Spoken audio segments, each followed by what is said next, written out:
네, 이번 문제는 고대 서양 사상가 가불의 입장을 비교하는 그런 문제였습니다.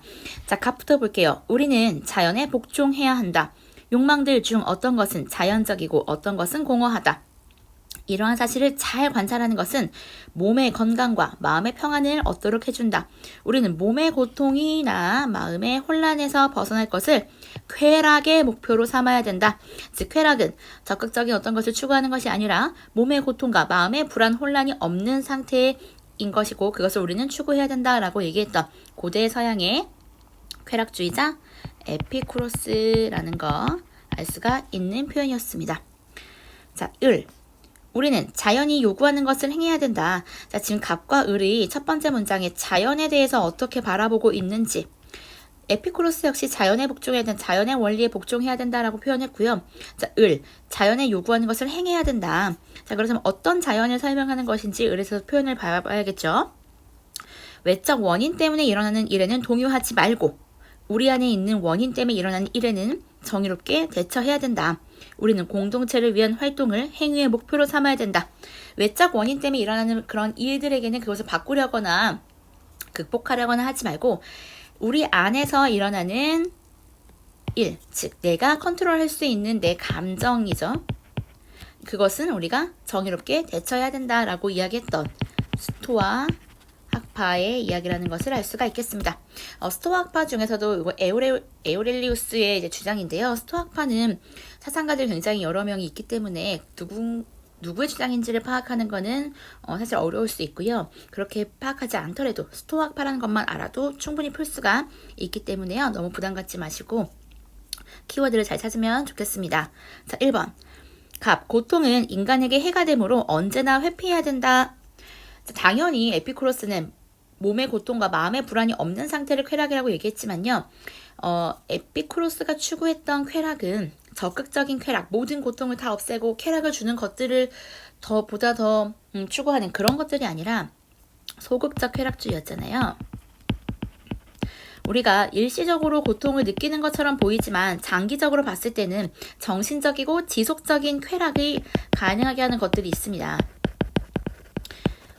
시험 공부를 하면서 조금 졸리는 것 때문에 몸이 조금 아프거나 할 수 있겠지만 불편함을 느낄 수 있겠지만 그것을 그런 과정을 통해서 공부를 열심히 함으로써 시험 성적을 좋게 받고 그러면 좀 더 정신적인 만족을 얻게 되는 그런 것들이 있잖아요. 그렇기 때문에 모든 고통을 언제나 회피해야 된다라고 말한 것은 아닙니다. 따라서 1번 선지는 틀린 선지가 되겠고요. 자, 2번. 자연적이면 필수적인 욕구까지 제거해야 참된 쾌락을 얻는다. 에피쿠로스는요, 욕구의 종류를 이제 3가지로 나뉘었죠.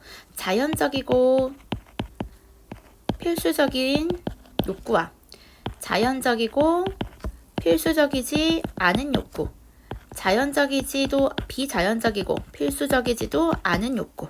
이 중에서 자연적이고 필수적인 욕구는 이것을 충족하지 않으면 우리에게 고통을 주기 때문에 이것은 최소한으로 충족해야 된다라고 이야기를 했고요.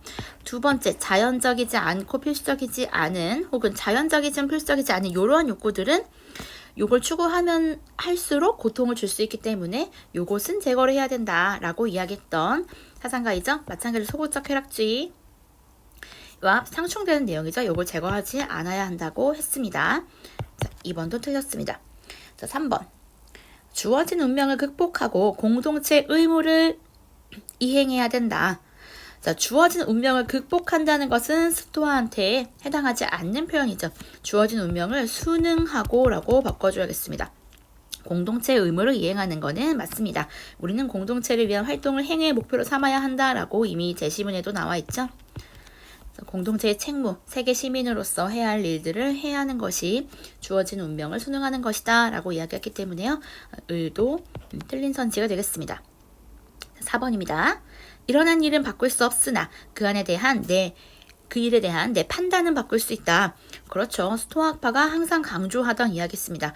일어난 일은 바꿀 수 없고요. 일어날 일은 반드시 일어날 것이다. 따라서 우리는 그것을 바꿀 수는 없으니 또 그것은 로고스, 신의 섭리, 자연의 이치, 우주의 원리에 따라서 일어나는 일이기 때문에 인간의 의지로 바꿀 수 있는 것은 아니다. 따라서 그 일에 대해서 내가 어떻게 감정을 느끼는지 그건 내가 컨트롤할 수 있고 조절할 수 있다. 따라서 그렇게 하는 것이 행복한 길이다. 그것이 바로 아파테이아죠. 아파테이아의 그런 부동심의 상태를 가져다 줄 수 있을 것이다. 답은 4번이었습니다. 자, 5번입니다. 자연적 욕구를 따르기만 하면 저절로 행복을 얻을 수가 있다.